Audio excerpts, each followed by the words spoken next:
So how do you download Google Drive files on the iPhone but without the app? Let's explain that. If it's your first time on Foxtecc, most definitely subscribe so you do not miss the videos like this one. So of course you might be just accessing the Google Drive like through a link. Somebody might have shared that with you, but you can of course use your web browser instead of the Google Drive application. So you can just access that link, whatever.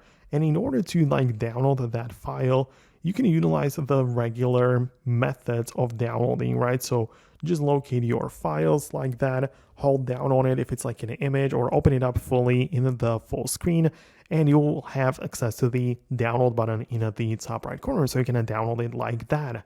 Or it might also be like a different file type, right? So it doesn't necessarily have to be the like image, right? So you can of course open up some different styles and the different things in here as well. So you can download even other file types, but it's all pretty simple because you can access it that way. Keep in mind, however, that I'm still going to be like a fan of the actual Drive app. I believe it's a bit better, but like you don't have to download it, of course. And one other way to access your Google Drive is through the Files app, the Apple Files app, where you can actually integrate the Drive's location. So you can open it up like this, go to the Browse section, and you can see I can access my Google Drive in here. So I can literally just select and copy the files back to my local storage. So I guess it would work out as well.